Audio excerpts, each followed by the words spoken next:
Bismillahirrahmanirrahim. Rasulillah sallallahu alaihi wasallam wa ala alihi wa sahbihi wa dzurriyyatihi wa ahli baitil kiram bi barakatil malfat.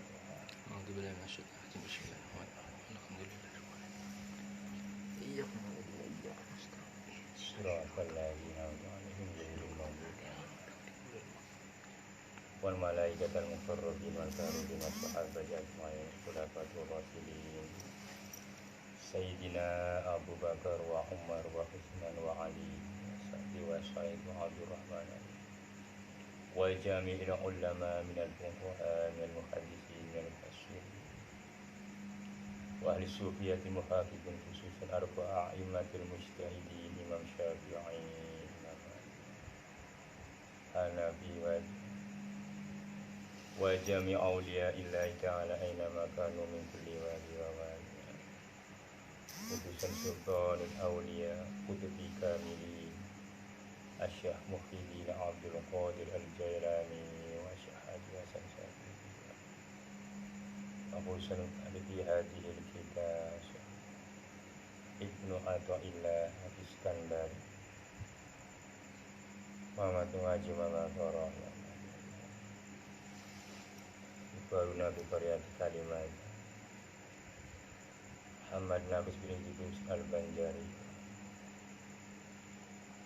wa awliyatis asinan wali Jawa Husn Sultan Mahmud Mama Yahya bi barakatihim wa karamatihim abisna wa midana fi hajatina Allahumma jil rahmat Allahumma ftah lana futuhal arifin Allahumma ftah lana futuhal arifin binuri hidayatika kama nawarta ardo binuri syamsika abadan abadan rahmatika ya Al-Fatihah. أعوذ بالله من الشيطان الرجيم بسم الله الرحمن الرحيم الحمد لله رب العالمين الرحمن الرحيم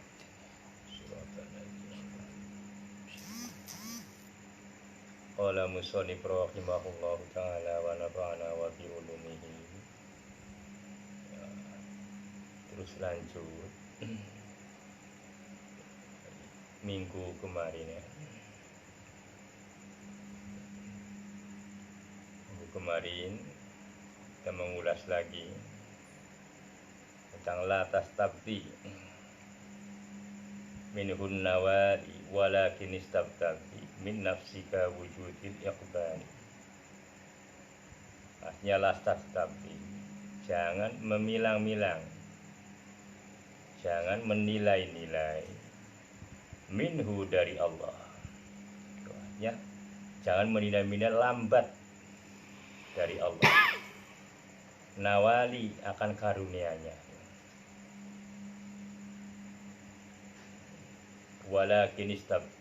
Walakin istabta min nafsika wujudil iqbal. Tetapi nilailah lambatnya min nafsika dari diri kita, lambatnya akan wujudil iqbal, akan adanya menghadap kepada Allah.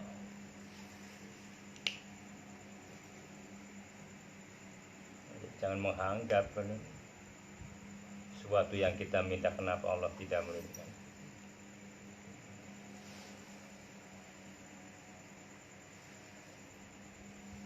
Kadang-kadang doa juga kadang-kadang jarang. Ritual khusus untuk memohon kepada Allah juga jarang dilakukan. Tapi keinginan karunia-Nya yang inginnya segera.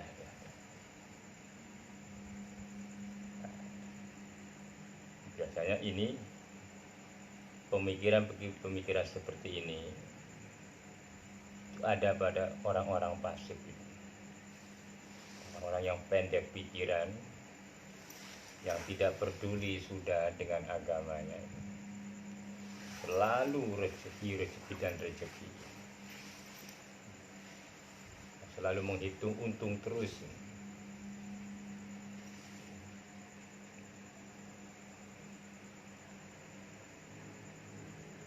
Begitu terjadi pengurangan, disempitkan rezekinya, menilai, menyangka bahwa Allah lambat di dalam mengaruniai. Ini namanya kecelakaan iman bagi seorang mukmin.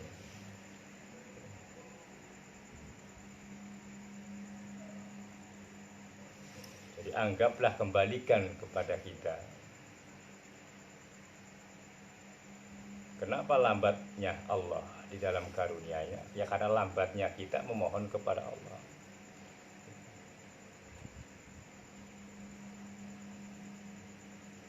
Nah, kalau memohon untuk ukuran orang-orang salihin, itu diukur dari ingatnya kepada Allah, bukan diukur dari bentuk perkataan mintanya kepada Allah. Oleh doa, ya setiap waktu doa terus, minta umur panjang, minta selamat dunia akhirat. Tapi sekadar lisan, sekadar mengangkat tangan, ingatnya tidak pernah sampai. Maka wujud dari penghambaannya kepada Allah itu tidak ada. Syariatnya boleh wujud, terlihat meminta, tetapi hatinya tidak meminta, batinnya tidak meminta, sama juga bohong.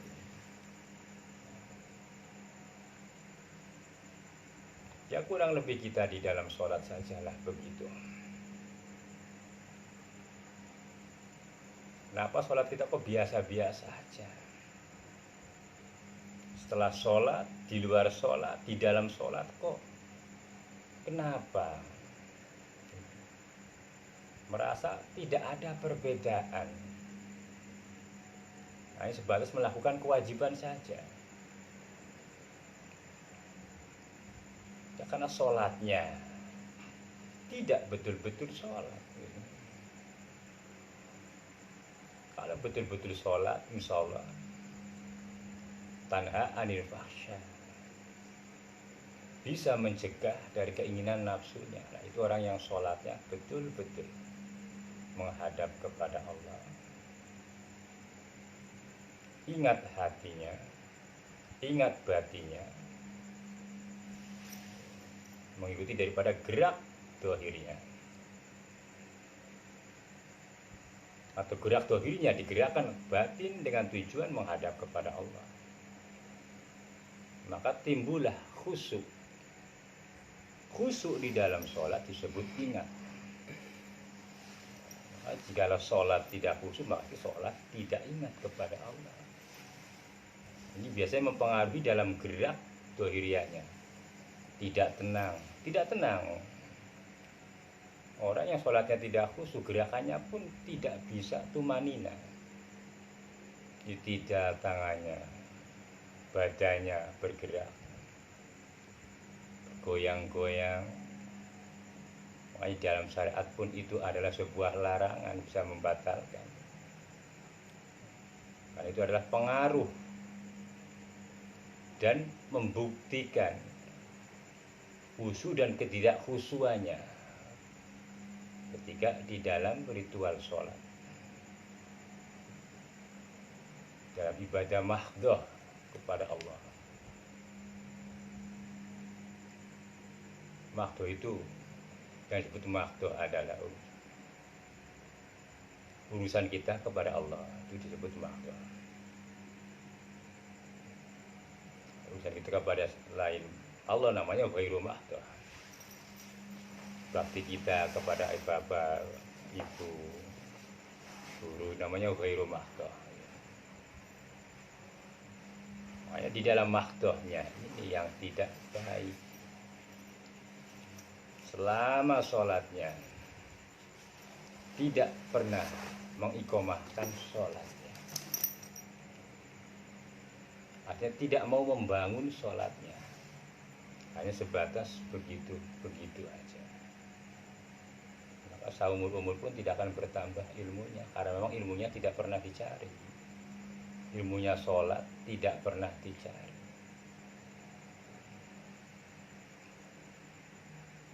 Apalagi yang berkaitan dengan batin, dengan hakikat, yang berkaitan dengan syarat saja masih banyak yang tidak dimengerti, tetapi tidak mau mengerti dan tidak mau mencari. Orang kayak begini masih keterapan hukum berdosa karena tidak melaksanakan kewajibannya belajar. Selama tidak belajar, terus dosa itu berlanjut.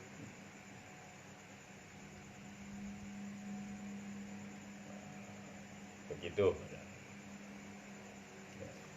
Ya, daripada mana la tastafi minhun nawali, jangan beranggapan lambat.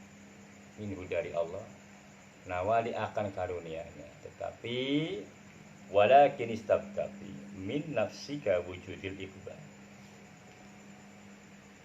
Tapi karena lambatnya menghadapnya kita kepada Allah, dan itu tidak bisa kita pungkiri lagi. Sudah ingat, lambat toatnya juga lambat, apalagi ingatnya itu sudah nyata.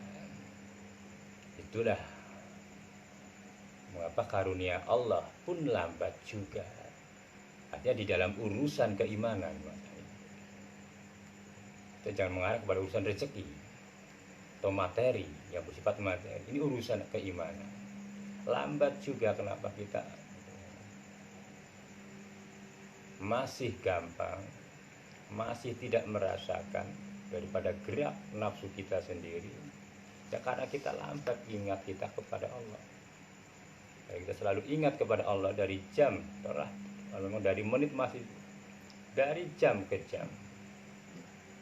Sehari, semalam 24 jam, atau setengah hari 12 jam. 1 jam aja bisa mampu ingat kepada Allah. Di dalam sholat dan di luar sholat. Insya Allah karunia Allah akan bertambah terus. Itu karunia nikmat iman dan nikmat Islam. Makanya sukar, jarang kita orang Islam merasakan nikmatnya Islam, itu jarang, karena hakikatnya tidak pernah ketemu.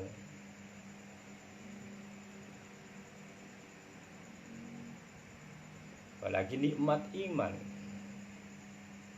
bagaimana akan terasa iman itu, terasa nikmatnya, samrohnya, penjiwaannya, muraqabahnya jarang dilakukan. Sebelum muraqabah, apa pencucian, zakati dulu diri kita ini, batin kita dijakati. Apalagi di dalam bulan puasa ini, puasakan batin kita. Di samping puasa syariat, juga puasa batin, yaitu cegah hati dari perkara-perkara maksiat yang masuk ke dalam hati, yang mengotori, juga menimbulkan nifaq, penyakit-penyakit di dalam hati yang merusak ibadah kita.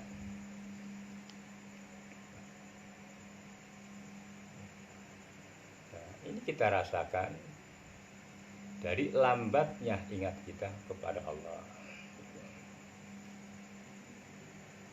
Kurang lebih begitu. Berlanjut, qala musannif rahimahullahu taala, Allahumma sholli ala sayyidina Muhammad. Nah, baru kita berbicara tentang waktunya. Setelah kita mengetahui kita lambat kepada Allah. Kenapa? Kalau tidak lambat maka jelaslah banyak waktu yang terabaikan, yang menjadi mubadir.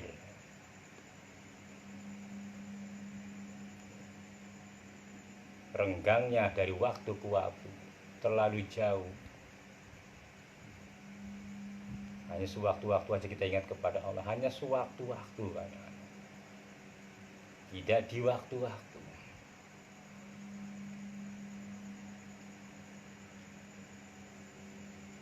huquqi fil awqat yumkinu qadha'iha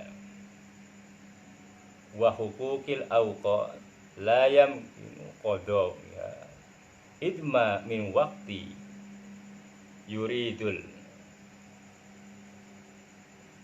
yuridu illa wallahi alaika fihi haqqo jadidun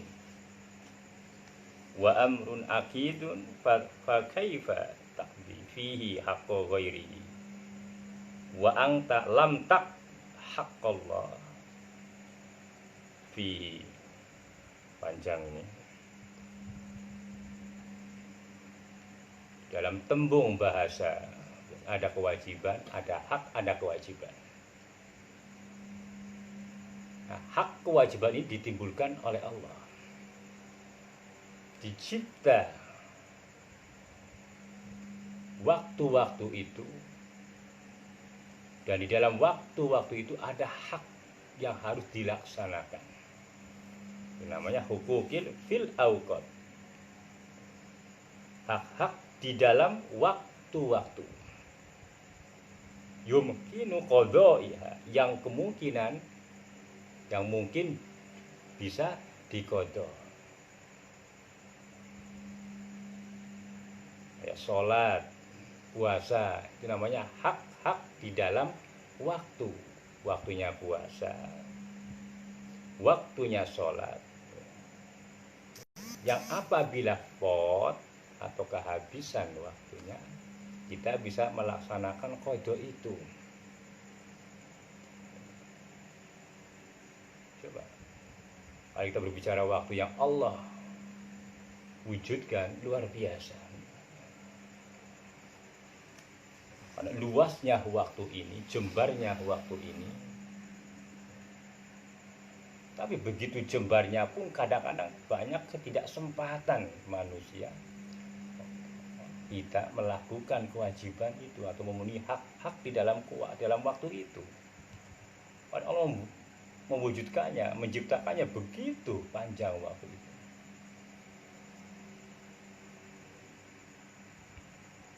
Terus wa huquqil awqat la yumkinu qadha'iha. Ada haknya di dalam waktu. Kalau tadi kewajiban, ini mana kewajiban di dalam waktu. Kalau wa huquqil awqat, haknya waktu yang harus kita penuhi, yang apabila habis waktu itu tidak bisa diqadha, maka perlu perhatian betul. Yang kedua ini, yaitu haknya waktu. Kenapa? Karena setiap manusia pasti akan mengalami satu dari 4 perkara. Kalau tidak maksiat, taat.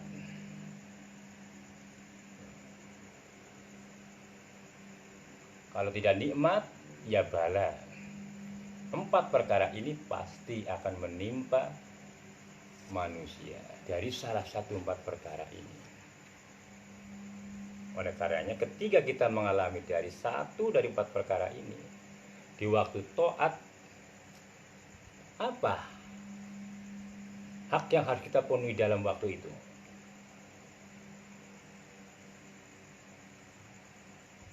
Ya, ingat kepada Allah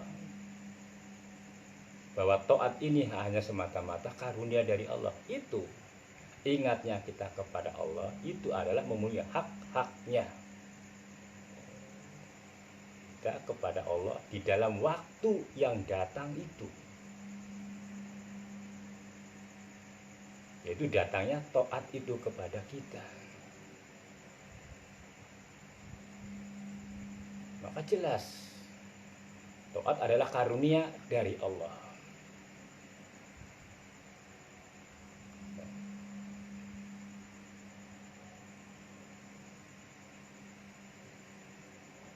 Sakit, di waktu sakit, coba bahasanya, di waktu sakit, apa haknya untuk memenuhi waktu itu? Ketika kita mengalami bala, mengalami sakit, ya sabar. Loh, kalau sudah lewat, sudah sembuh, masa mau dikodok? Nah, kodok lagi sakitnya lah, ya udah bisa. Sekali sakit gigi aja sudah nangis, mau dikodokin. Nah, itu.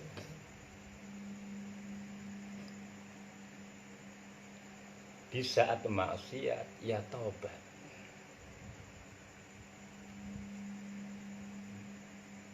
Itu haknya kita mencukupi, memenuhi waktu di saat terjadi. Maka cukupkanlah haknya waktu itu, di mana dikala 4 perkara ini datang menimpa kita. Tuh, jelas sudah.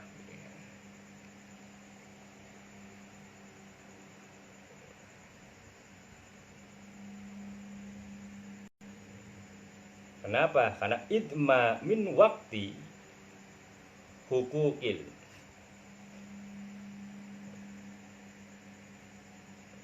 Karena tidak ada dari waktu. Yuridu loh ini nih. Kelewatan. Yuridu illa wallah. Yang datang illa wallah. Kecuali Allah. Yang mendatangkan waktu alaika atas kita. Ini sudah pasti Allah yang mendatangkan waktu, mewujudkan waktu itu untuk menguji kita di dalam daripada salah satu 4 perkara tadi.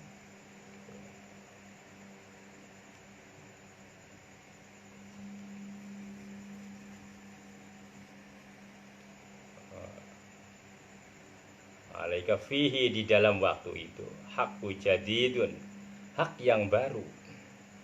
Ketika mendadak, itu namanya hak yang baru. Jadid itu maknanya baru, kan ketika itu datangnya. Perkara-perkara yang baru itu namanya. Silih berganti. Habis sakit sembuh, sembuh apa yang kita cukupi. Di dalam waktu kesembuhan itu, di waktu sehat kita.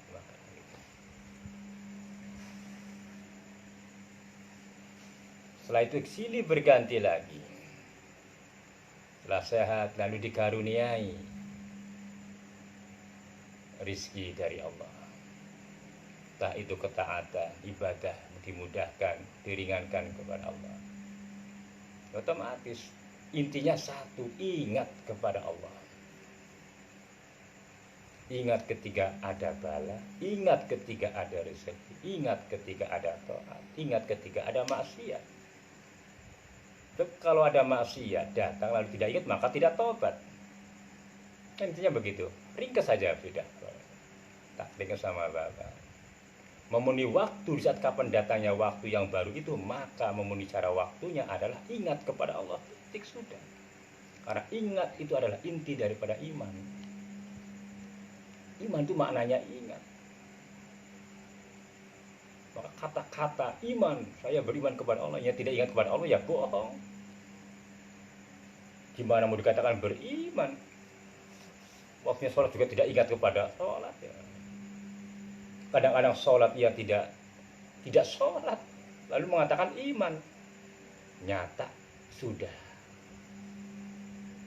Tafsir daripada iman yang hakikatnya adalah ingat kepada Allah. Jelas sudah. Begitu. Aja tururul. Ngantuk gue. Rame kok. Oh, kalau kena karo turu gue bocah nih mak kapal. Qala musannif rahimahullahu taala, Allahumma sholli ala sayyidina Muhammad. Allahumma sholli ala sayyidina. Ya Allah. Makanya mafata, perkara yang pot min umrika, dari umur kita itu. La iwatan, tidak ada gantinya, tidak ada gantinya. Waktu kalau sudah terlewat, tidak ada gantinya. Mau diganti pakai apa? Mau diulang? Hari kemarinnya kemarin, tidak bisa.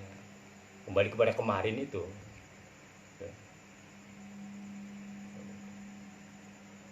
Wa ma hasalalaka minhu, pada perkara kang hasil bagi kita minhu dari waktu itu, dari umur kita. La qimatan, tidak ada harganya apa yang kita lakukan di dalam waktu-waktu itu yang terlewat, lalu tidak ada harganya.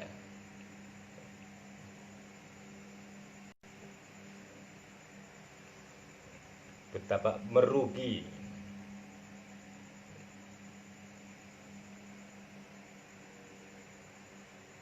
Allah.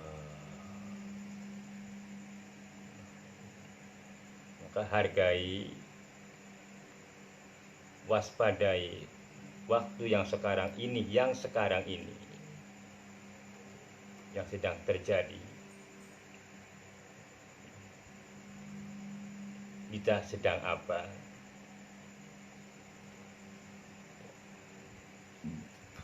Ayo, mari murokobai waktu yang ini, yang sedang di saat Bapak membaca ini. Ini kan waktu Allah memberikan ketaatan kita kepada kita, mengaruniai taat kepada kita. Ini adalah rezeki dari Allah. Lalu apa hak yang kita penuhi? Memenuhi hak-hak waktu itu kepada Allah. Bersyukur. Alhamdulillah. Dengan hidayah Engkau ya Allah. Allah selamatkan kami dari maksiat sehingga kami mampu menghadap kepadamu. Itu pun karena karunia-Mu. Itu wujud syukur. Tapi ini ingat kepada Allah. Ya, namanya bertambah. Hasil di dalam waktu itu yang sangat berharga.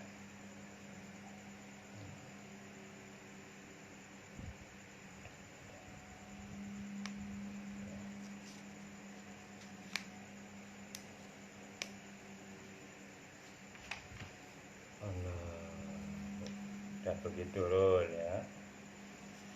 Jadi lakukanlah waktu-waktu kira-kira penuh berharga. Jangan tidak ada hasilnya. Ketika hasil yang kita lakukan dari waktu ke waktu kosong, karena ukuran selamatnya kita di alam akhirat nanti itu dari ukuran waktu itu. Sahabul Azaim Sayyidina Arabi mengatakan manusia itu tidak luput dari satu napasan. Hanya setiap napasan itu tidak luput dari afalnya Allah. Jikalah kita luput dari setiap napasan, maka kita luput dari kebaikan yang sangat agung. Itu patokannya. Untuk ukuran tolak ukur kita, mengukur makom kita kepada Allah dari napas kita sendiri, dari ikhlas sendiri kepada Allah, baru kita merasakan betapa masih jauhnya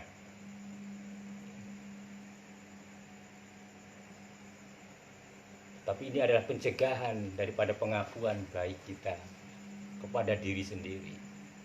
Alhamdulillah, merasakannya kita akan penuhnya dosa yang bertumpuk-tumpuk itu adalah nol.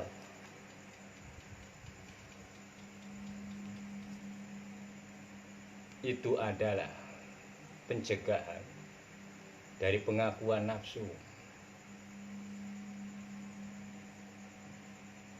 Artinya ada hasil, alhamdulillah. Walaupun kita masih terseok-seok di dalam berjalan menuju Allah. Karena itulah adanya kita yang dikehendaki oleh Allah untuk selalu bersabar, berjalan menuju pada kehadirannya. Dengan jalan normal seperti ini, tentunya kita bisa menerima. Tetapi jangan lupa istiqomahkan. Meminta istiqomahkan, itu aja pegangan kita. Sedikit amalan-amalan yang kita lalui, yang penting istiqomah. Ajegan, tetapkan istiqomah itu, insya Allah lebih mulia daripada 1000 karomah. Jangan pernah ada terbersit di dalam hati untuk tujuan yang lain. Kan kita tahu sendiri ibadah kita, makom kita di hadapan Allah masih begitu hina, masih penuh dengan dosa. Maka teruslah akui dosa itu terus menerus. Dan jangan pernah ada perasaan kita sudah tidak pernah berdosa. Dalam sewaktu pun, pokoknya waktu sekarang ini yang sedang kita dihadapkan oleh Allah kepadanya saat ini, itu pun semata-mata karena adalah karunia Allah. Bagi mereka yang belum mendapatkan hidayah, dengan sedekah daripada kita bisa mohon kepada Allah. Mudah-mudahan terlimpahkan kepada saudara-saudara kita yang saat ini mungkin sudah tertidur lelap, banyak ngopi.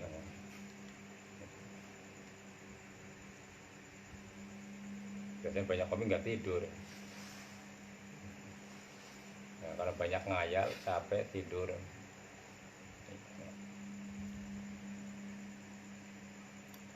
Allah ya qala musannif rahimahullah ta'ala.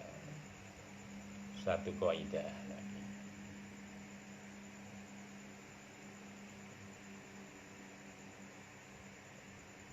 Ma ahbabta syai'an illa kunta lahu 'abdan wa huwa la yuhibbu an takuna li ghairihi 'abdan.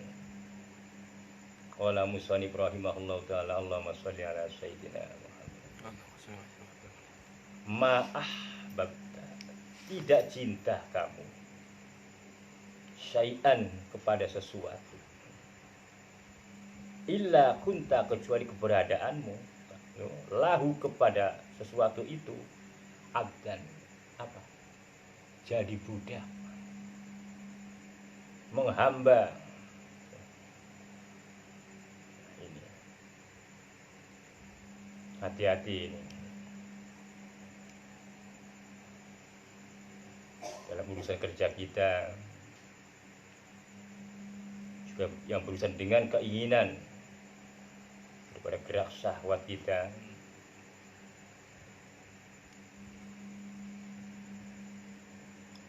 Karena wahwa, utawi Allah, bahwasanya Allah la yuhibbu, tidak cinta, angtakuna, dengan keberadaan kita, di ghairihi, daripada selain Allah, abdan, menghamba, jadi budak. Allah tidak senang kepada kita jika kita menghamba atau menjadi budaknya daripada selain Allah. Hati-hati, cinta jangan berlebihan cinta, ya Rol. Ini melek orang manusianya ya. Melek. Jangan berlebihan cinta. Ini bujangan-bujangan ya, pujo ya. Ini melek beli manusianya.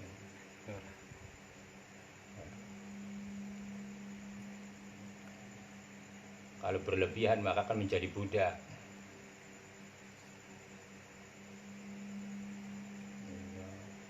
Wadone karena banget senengnya menuntut, memohon bukti. Buktinya apa? Yang kalau kamu betul-betul mencintai aku, jawab langsung, yang penting jangan minta matahari dan bulan. Waduh, emang dekene apa sering karo bulan itu? Kali berdua aja nih.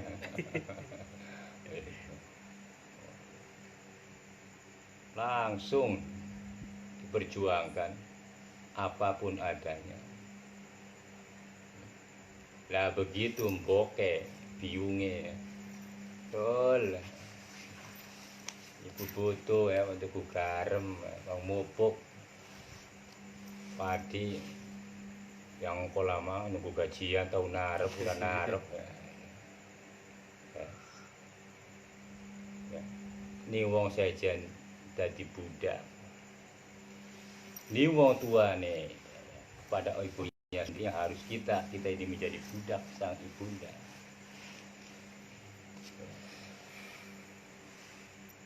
Begitu terbalik. Kenapa? Karena ya terlalu mencintai. Artinya terlalu melewati batas ukuran. Karena didorong oleh syahwat. Kalau semua sudah berbahasa syahwat, sudah. Sekarang akal sudah dipengaruhi, tidak bisa berkutik dan mengikutinya rusak.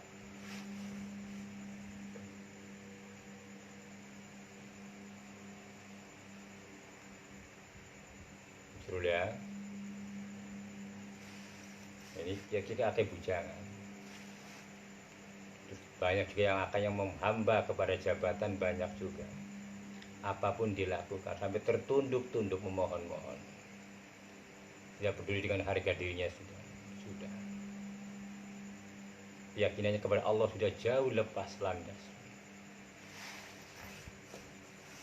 Seakan-akan penolongnya adalah atasannya. Ini manusia-manusia fasik seperti kayak begini jangan sampai terjadi kepada kita. Jangan terlalu terobsesi dengan sebuah jabatan lalu kita menjadi hambanya jabatan itu.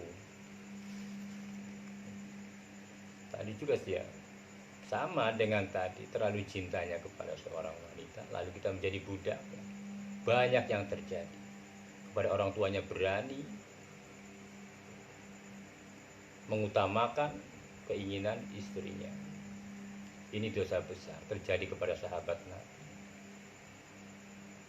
Aqomah sampai betapa taatnya Aqomah itu. Kita tidak apa-apa dibandingkan dengan sahabat-sahabatnya mana itu begitu indah, begitu kuatnya ibadah kepada Allah. Jadi katakanlah harus ya qayyimul lail, tetapi ketika meninggal terkatup mulutnya, tak mengucapkan kalimat syahadat. Hanya karena menyinggung sang ibu, mendahulukan istrinya. Ya, bisa menjadi budak atau bisa membudakkan kita.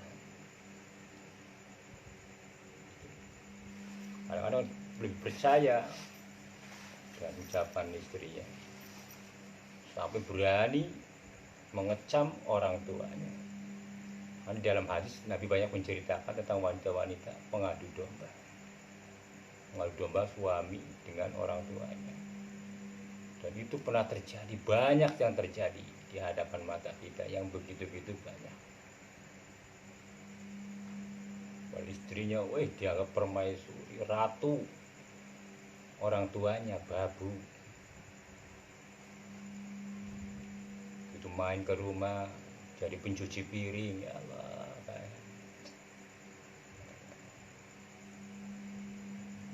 Terus ibu butuh ya butuh garam, kalau ada perjuangkan. Kuatane demenane cepet. Atus ya.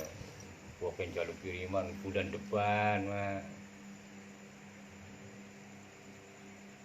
Anda berkah rezeki ini ya.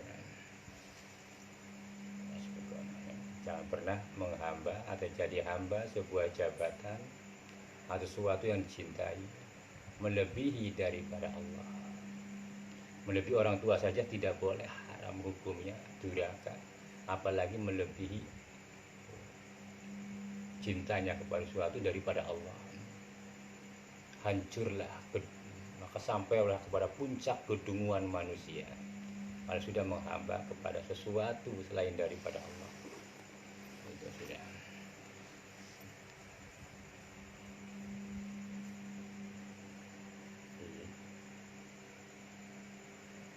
Besok insya Allah la tanfa'uhu ta'atika, tidak manfaati taat kita kepada Allah, itu tidak ada manfaatnya taat kita kepada Allah. Artinya bagi Allah itu tidak ada manfaatnya begitu. Pantoat panora manfaatnya bagi Gusti Allah, urusan kita sendiri.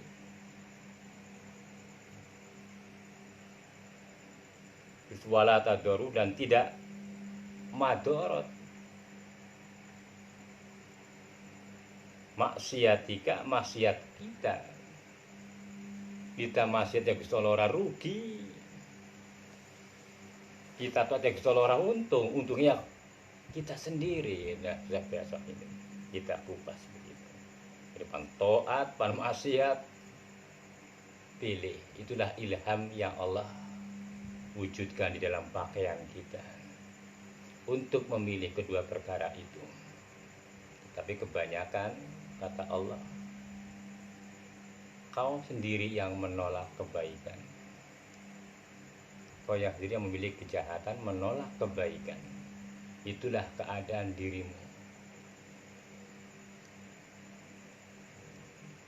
Nah, itu baru nanti kupas. Wa min nafsik,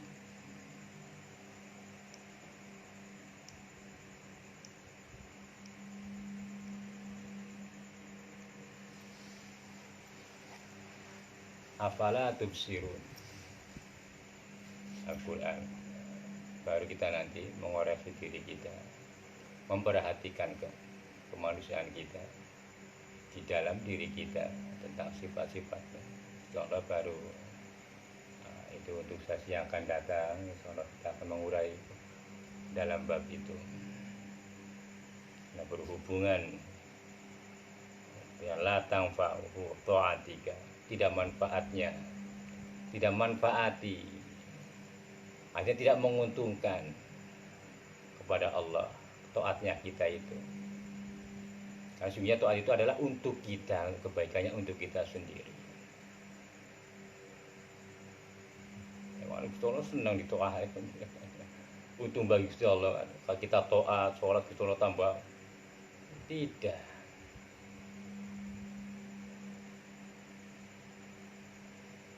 Orang butuh pahala, yang butuh pahala adalah kita.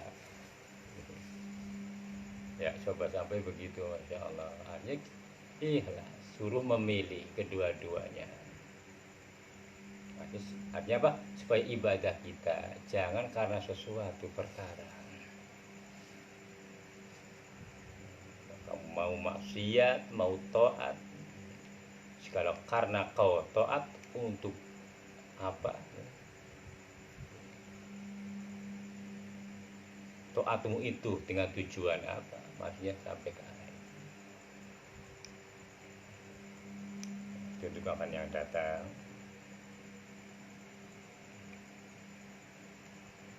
Sampailah kepada uraian daripada hak-hak kewajiban di dalam waktu dan hak-haknya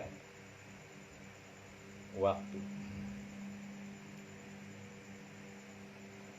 Yang mempunyai kewajiban di dalam waktu, hak yang ada di dalam waktu yang harus kita cukupi.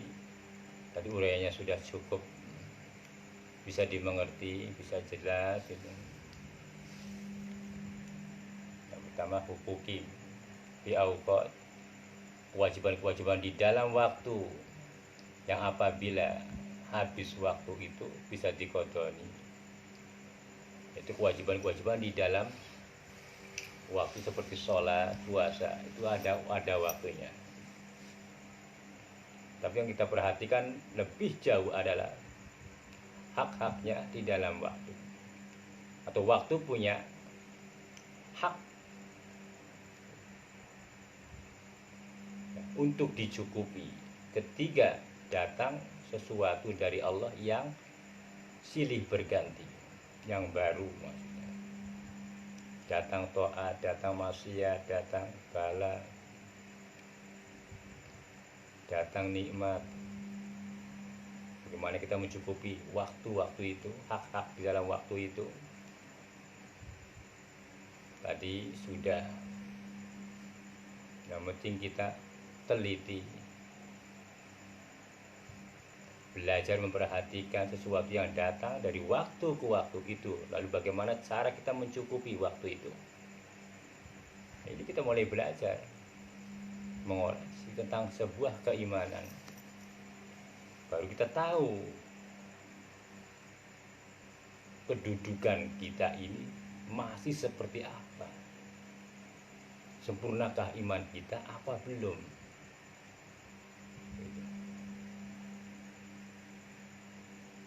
Tapi walau bagaimanapun, belajar adalah sumbernya ilmu.